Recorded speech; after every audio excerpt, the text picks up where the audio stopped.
The Pilgrim's Progress in Modern English, Chapter 6. Now when they were almost completely out of the wilderness, Faithful happened to look back and saw someone coming after them, and he recognized him. "Oh," said Faithful to his companion, "who is that coming over there?" Then Christian looked and said, "It is my good friend Evangelist." "Yes, and my good friend too," said Faithful, "because he was the one who set me on the path to the gate." Soon Evangelist caught up with them and greeted them. Evangelist: "Peace be with you, dearly beloved, and peace to your helpers." Christian: "Welcome, welcome, my dear Evangelist. Seeing your face reminds me of your old kindness and your tireless efforts for my eternal good." Faithful: "And 1,000 times welcome," said good Faithful. "Your company, O sweet Evangelist, is so wonderful for us poor travelers." Evangelist: Then Evangelist said, "How have things been for you, my friends, since we last parted? What have you experienced, and how have you handled it?" Then Christian and Faithful told him everything that had happened to them along the way, and how, with great difficulty, they had made it to where they were now. "I am so glad," said Evangelist, "not because you faced trials, but because you have overcome them, and that you have, despite many weaknesses, kept on the path until this very day. I say, I am truly happy about this. For both your sake and mine, I have planted the seeds, and you have harvested. And the day is coming when both the one who plants and those who harvest will celebrate together." John 4:36. That is, if you keep going. For in due time you will reap the rewards if you do not give up. Galatians 6:9. The crown is ahead of you, and it is one that will never fade away. So run in a way that you may win it. 1 Corinthians 9:24-27. Some people set out for this crown, and after they have gone far for it, someone else comes and takes it from them. So hold on to what you have. Let no one take your crown. Revelation 3:11. You are not yet out of the devil's reach. You have not yet resisted to the point of shedding blood in your struggle against sin. Hebrews 12:4. Keep the kingdom always in front of you, and believe firmly in the things that are unseen. Let nothing in this world take hold of your heart. And above all, guard your hearts and your desires, for they are deceitful above all things and desperately wicked. Jeremiah 17:9. Set your faces like flint. You have all the power in heaven and on earth on your side. Christian.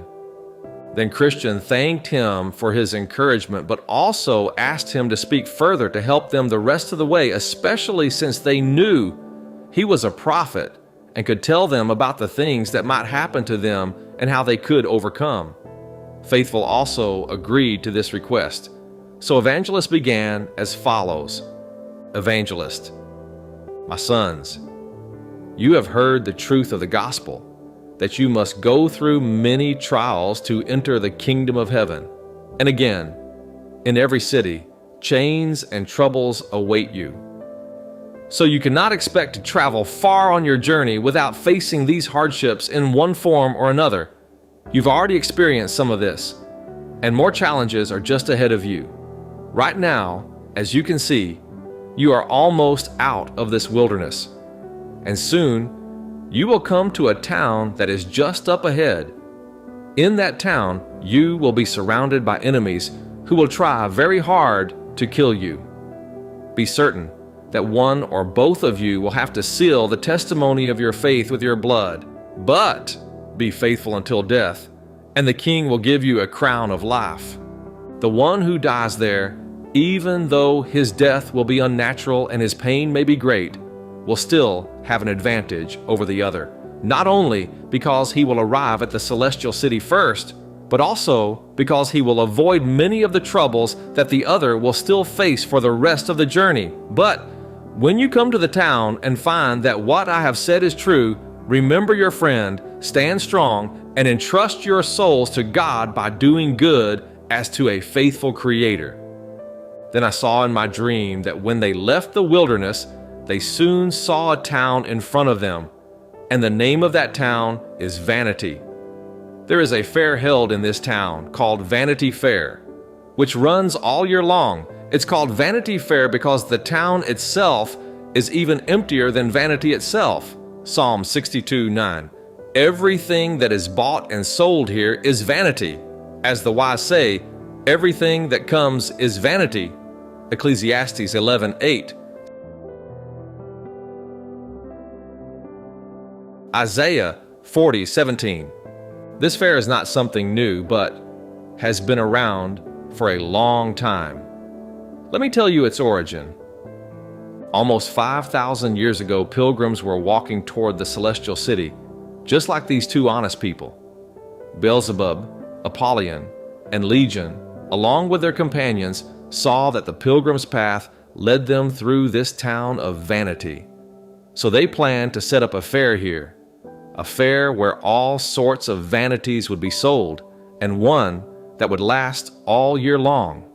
Therefore, at this fair, they sell merchandise like houses, land, businesses, jobs, titles, countries, kingdoms, desires, pleasures, and delights of all kinds, like prostitutes, wives, husbands, children, masters, servants, lives, blood, bodies, souls, silver, gold, pearls, precious stones, and anything else you could think of. In addition, at this fair, there are always jugglers, cheats, games, plays, fools, monkeys, thieves, and rogues of every kind. Here you can also see, free of charge, acts of theft, murder, adultery, and false oaths painted in a blood-red color. As in other fairs, there are different rows and streets, each with their own proper names where goods are sold. So here too, there are proper places, rows and streets, like countries and kingdoms, where you can find the wares of this fair. There is Britain Row, French Row, Italian Row, Spanish Row, and German Row, each selling different kinds of vanities. But as in other fairs, there is usually one main commodity that stands out above all others. In this fair, the merchandise of Rome is heavily promoted. However, our English nation, along with a few others, have taken a dislike to it. Now, as I said, the way to the celestial city goes directly through this town where this wild fair is held. Anyone who wants to go to the city but refuses to go through this town must leave the world entirely, for 1 Corinthians 5:10. Even the prince of princes himself, when he was here, went through this town on his way back to his own country, and it was during a fair too. I believe it was Beelzebub, the chief ruler of this fair, who invited him to buy some of his vanities. In fact, he would have made him the lord of the fair, if only he would honor him as he passed through the town. Since he was a person of great honor, Beelzebub took him from street to street and showed him all the kingdoms of the world in just a short time, hoping to tempt the Blessed One to buy some of his vanities. But he had no interest in those goods and left the town without spending even a single penny on those vanities. Matthew 4:8-9, Luke 4:5-7. So this fair has been around for a long time and is quite famous. Now these pilgrims, as I said, had to go through this fair, and so they did. But as soon as they entered the fair, everyone in the town was disturbed, and the whole town seemed to be in chaos because of them. There were several reasons for this. First, the pilgrims were dressed in clothing that was very different from anything worn by the people who traded at the fair. Because of this, the people of the fair stared at them intensely. Some called them fools, 1 Corinthians 4:9-10. Some said they were insane, and some thought they were foreigners. Second, just as they were amazed by their clothing, the people were also confused by their speech, since very few could understand what they were saying. The pilgrims naturally spoke the language of Canaan, but the people of the fair were from this world. So from one end of the fair to the other, they seemed like strangers to each other. 1 Corinthians 2:7-8. Third, what surprised the merchants even more was that the pilgrims had no interest in their goods They wouldn't even look at them. If someone called out to them to buy something, they would put their fingers in their ears and say, "Turn my eyes away from looking at worthless things." Psalm 119:37. And they would look upward, indicating that their true business was in heaven. Philippians 3:20-21. At one point, someone mockingly asked them, "What will you buy?" But they looked at him seriously and replied, "We buy the truth." Proverbs 23:23. Hearing this, people began to mock them even more. Some taunted them, some spoke insults, and others encouraged people to hit them. Eventually, the entire fair was thrown into chaos, and all order broke down. Word quickly reached the leader of the fair, who immediately came down and sent some of his most trusted men to question these pilgrims who were causing such an uproar. So, the men were brought in for questioning, and those in charge asked them where they came from, where they were headed, and why they were dressed so strangely. The pilgrims explained that they were travelers and strangers in this world, on their way to their own country, the heavenly Jerusalem. They said they had done nothing to provoke the people of the town or the merchants, except that when someone asked what they would buy, they answered that they would buy the truth. But the people who were questioning them didn't believe them. They thought the pilgrims were madmen or else troublemakers who had come to cause chaos at the fair. So they took the pilgrims, beat them, covered them in dirt, and put them in a cage to make them a spectacle for everyone at the fair. They were kept there for some time and became the targets of anyone who wanted to mock, hurt, or take revenge on them. The leader of the fair laughed at everything that happened to them. But the men were patient, not returning insult for insult, but instead blessing those who attacked them, responding with kind words instead of harsh ones. Some people at the fair, who were more thoughtful and less prejudiced than the others, began to criticize those who kept abusing the pilgrims. Because of this, they too were attacked by the crowd, who called them just as bad as the men in the cage and accused them of being allies. The angry mob threatened that they too would share in the pilgrims' misfortune. The others replied that as far as they could tell, these men were quiet and sober and didn't intend any harm to anyone. They even argued that there were others trading at the fair who deserved to be put in the cage or even in the pillory more than the men they had abused. After some back and forth, and with Christian and faithful behaving wisely and calmly all the while, things escalated. People began to argue violently, and eventually, some of them started to fight each other, causing harm. The two poor men were then brought before their interrogators again, and they were accused of being responsible for the chaos that had just occurred at the fair. As a result, they were beaten severely, had irons chained on them, and were led around the fair in chains, as an example and a warning to others, so that no one would dare to speak on their behalf or join them.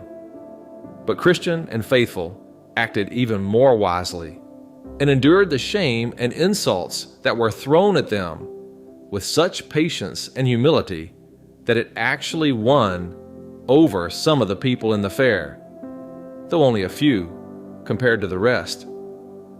This, however, made their enemies even angrier, and they decided that these two men had to die. They declared that neither the cage nor the chains were enough. The men had to be put to death for the trouble they had caused and for deceiving the people of the fair. So, Christian and faithful were sent back to the cage until a decision could be made about their fate. They were locked up again with their feet put in stocks. During this time, they remembered what their faithful friend evangelist had told them, and they were more determined in their path and in their sufferings. Knowing that he had warned them these things would happen, they comforted each other, knowing that whoever had to suffer the most would actually have the best outcome. So each of them secretly hoped they would be the one chosen for that honor. However, they committed themselves to the wise plan of the one who rules everything, and they were content to remain in their current condition until they were given further direction. When a suitable time was set, they were brought out for their trial, leading to their expected condemnation. When the time came, they were brought before their enemies to face judgment. The judge's name was Lord Hategood. The charges against them were the same in content, though they were worded a bit differently. The charges stated they were enemies to and troublemakers for the town's trade. They caused unrest and division in the town and had converted others to their dangerous beliefs in defiance of the law of their ruler. Then Faithful spoke up in his defense. He said that he only opposed what was against the one who is higher than all. As for causing disturbance, he said, I haven't caused any. I am a man of peace. The people who joined us did so because they saw our truth and innocence, and they have only turned from worse things to better ones. And as for the king you talk about, since he is Beelzebub, the enemy of our Lord, I defy him and all his forces. Then a proclamation was made that anyone who had anything to say for their lord the king against the prisoner should come forward and present their evidence. 3 witnesses came forward: Envy, Superstition, and Pickthank. They were asked if they knew the prisoner at the bar and what they had to say against him for their lord the king. Then Envy stood up and began to speak. My lord, I have known this man for a long time, and I will swear before this honorable court that he is... Judge, wait, let him take the oath first. So they had him swear an oath. Then he said, My lord, despite his nice-sounding name, this man is one of the worst people in our country. He doesn't respect prince or people, law or tradition, and he does everything he can to spread his disloyal ideas, which he calls principles of faith and holiness. In particular, I once heard him say that Christianity and the customs of our town of Vanity are completely opposite and cannot be reconciled. By saying this, my lord, he not only condemns all our admirable actions, but also condemns us for doing them. Then the judge asked, Do you have anything more to say? Envy, My lord, I could say much more, but I don't want to take up too much of the court's time. However, if needed, after the other gentlemen give their testimony, I will add more evidence against him to make sure he is condemned. So he was told to step aside. Then they called Superstition and asked him to look at the prisoner. They also asked what he could say on behalf of their lord the king against the prisoner. After they had him swear an oath, he began to speak. Superstition, my lord, I don't know this man very well, nor do I wish to know him better. However, I do know that he is a very dangerous fellow based on a conversation I had with him the other day here in town. When we spoke, I heard him say that our religion is worthless and that it could never please God. By saying this, my lord, he implies that our worship is useless, that we are still in our sins, and that we will all ultimately be damned. That's all I have to say. Next, they had Pickthank swear an oath and asked him to say what he knew on behalf of their lord the king against the prisoner at the bar. Pickthank, my lord and gentlemen, I have known this fellow for a long time, and I've heard him say things that should never be said. He has insulted our noble Prince Beelzebub and spoken disrespectfully about his honorable friends, including Lord Oldman, Lord Carnal Delight, Lord Luxurious, Lord Desire of Vainglory, my old Lord Lechery, Sir Having Greedy, and all the rest of our nobility. Furthermore, he said that if all men were like him, none of these noblemen would be allowed to exist in this town. Besides that, He hasn't been afraid to insult you, my lord, who are now his judge, calling you an ungodly villain, along with many other insults, which he has used to slander most of the respected people in our town." After Pickthank had finished speaking, the judge turned to the prisoner and said, "You runaway heretic and traitor, have you heard what these honest gentlemen have testified against you?" Faithful: "May I say a few words in my own defense?" Judge: "You scoundrel! You don't deserve to live any longer and should be killed right here on the spot. However, so that everyone may see our fairness, we will let you speak.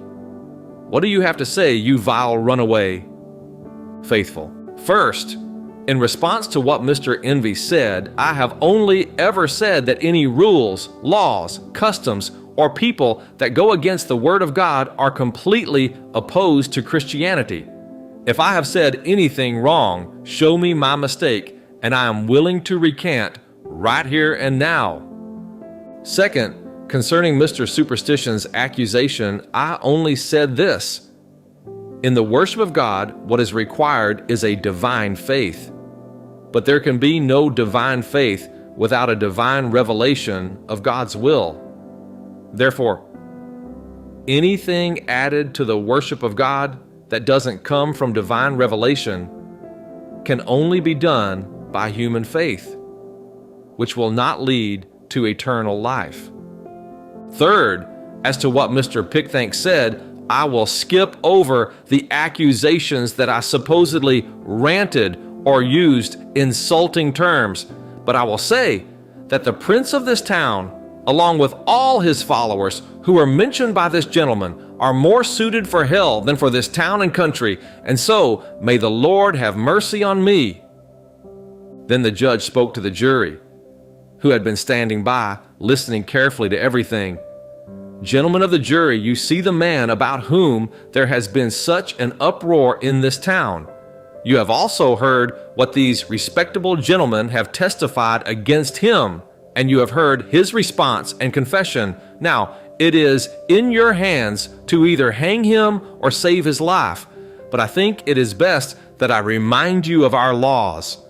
There was a law made during the days of Pharaoh the Great, a servant of our prince, that to prevent those of a different religion from growing and becoming too powerful, all their male babies should be thrown into the river. Exodus 1:22. There was also a law during the days of Nebuchadnezzar the Great, another of our prince's servants, that anyone who refused to bow down and worship his golden image should be thrown into a fiery furnace. Daniel 3:6.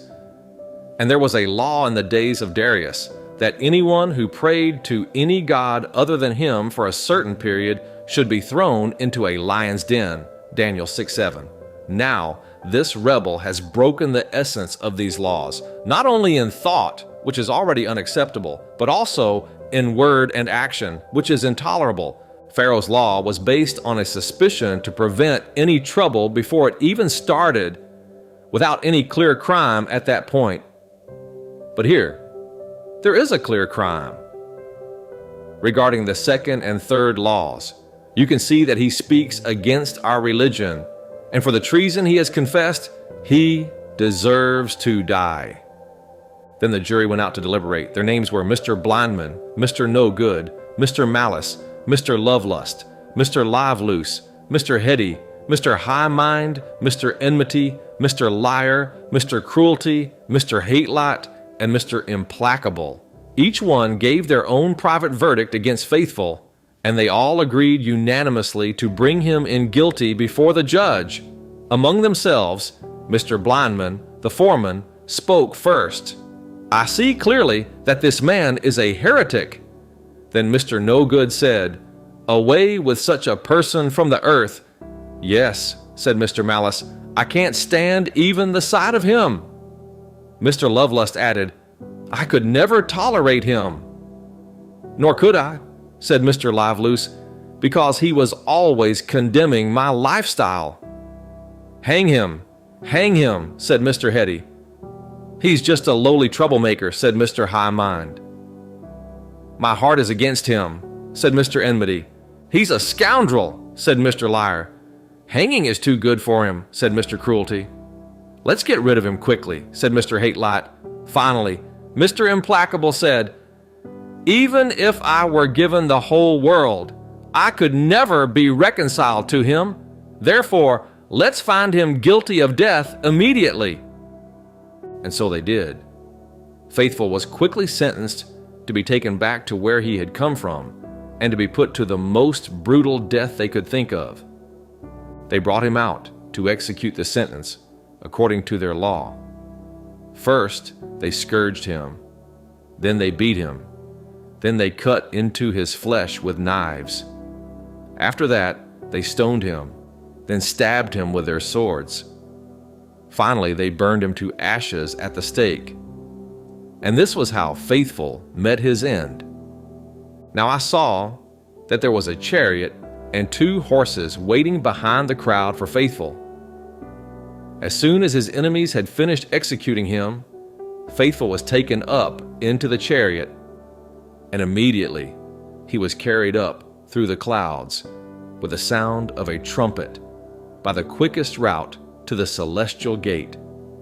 As for Christian, he was given a bit of a break and was sent back to prison, where he stayed for a while. But the one who controls all things, having power over their anger, worked it out so that Christian escaped them this time and continued on his journey. As Christian went on his way, he sang this song, "Well done, faithful. You have faithfully confessed to your Lord, with whom you will be blessed, while the unfaithful, with their empty joys, are crying out in their hellish ploys.